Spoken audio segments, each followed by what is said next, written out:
Finally CET सेलने cap round 1 ची जी college allotment आहे ते आताच डिक्लेअर केली आहे। आपल्या सगळ्यांची जी आतुरता होती की मला कॅप राऊंड 1 मधून कोणतं कॉलेज भेटणार आहे, आय होप तुम्ही आता चेक करू शकाल।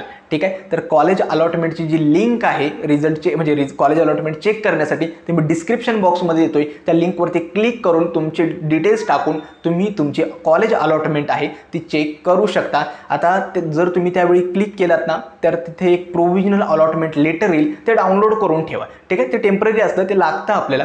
प्रोव्हिजनल अलॉटमेंटचं जे लेटर येईल ते डाउनलोड करून ठेवा। तर CET सेलने आत्ताच आपली जी कॅप राऊंड 1 ची जी कॉलेज अलॉटमेंट आहे ते डिक्लेअर केलेली आहे। त्याची लिंक मी डिस्क्रिप्शन बॉक्समध्ये देतोय। त्या लिंकवरती जाऊन ते डिटेल्स एंटर करून तुम्ही तुमचं जे अलॉटमेंट आहे ते चेक करू शकता आणि जी प्रोव्हिजनल अलॉटमेंटची जी PDF आहे ते डाउनलोड करून ठेवा। ठीक आहे, आणखीन एक मुद्दा ज्यावेळी मी आत्ता बघितलं तर प्रोव्हिजनल अलॉटमेंट डिक्लेअर झाल्यानंतर काही मुलांचे सीट टाईप चेंज झालेत। सीट टाईप चेंज झालेत म्हणजेच काय, उदाहरणार्थ सांगतो, एखादा विद्यार्थी आहे त्याची कॅटेगरी OBC आहे तर त्याला SC ची कॅटेगरीची सीट मिळाली किंवा NT कॅटेगरीची मिळाली किंवा डिफेन्स कोटाची मिळाली, असं भरपूर मुलांसोबत झालेलं आहे। आता उदाहरण देखील सांगतो, हे कशामुळे झाले तर एक गोष्ट लक्षात ठेवा, जर एखाद्या कॉलेजमध्ये SC कॅटेगरीच्या मुलाला कुणीही अप्लाय केलं नव्हतं, SC कॅटेगरीच्या सीटसाठी कुणीही अप्लाय केलं नव्हतं, तर जरी तुम्ही OBC असाल आणि तुम्हाला काय केलं तर त्या सीट तुम्हाला अलॉट केले, तुम्ही ती काळजी करू नका। भलेही तुम्हाला कोणताही सीट टाईप अलॉट होऊन देत, SC होऊ देत वगैरे QST होऊ देत, कोणताही सीट टाईप अलॉट होऊन देत,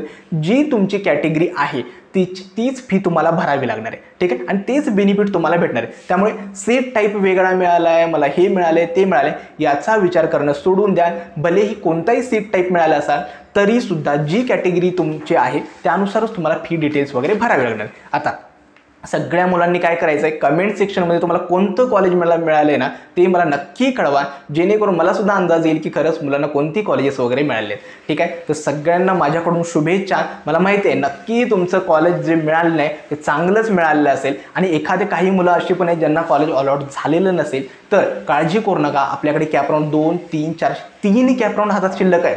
व्यवस्थित तुमची कॉलेज लिस्ट कुठे चुकली, कट ऑफ कुठे मॅच झाला याचा सगळ्या गोष्टींचा अंदाज घ्या आणि त्यानुसार कॅप राऊंड 2 साठी एक बेस्ट कॉलेज लिस्ट तुम्ही स्वतःहून डिझाईन करा, जे खूप इम्पॉर्टंट आहे। मी अपकमिंग टाइममध्ये कॅप राऊंड 2 साठी कशी लिस्ट वगैरे बनवायची, कोणती स्ट्रॅटेजी फॉलो करायची याबद्दल सुद्धा व्हिडिओ बनवेल।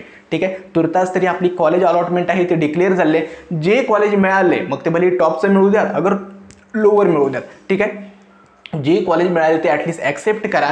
ठीक आहे, आता ते मिळालेलं कॉलेज आपण घेऊन बेटरमेंट करून पुढच्या कॅप राऊंडला जाऊ शकतो। Betterment, freeze, auto freeze, self verification, seat acceptance याच्याबद्दल उद्या सकाळी मी डिटेलमध्ये एक व्हिडिओ रिलीज करतोय, जो नक्की बघा, जेणेकरून कॅप प्रोसेसमध्ये तुमच्या हातून कोणतीही चूक होणार नाही। तर आजचं हे नोटिफिकेशनचा जो व्हिडिओ होता तो आय होप तुम्हाला आवडला असेल। आजचा हा व्हिडिओ मी इथेच थांबवतो। धन्यवाद।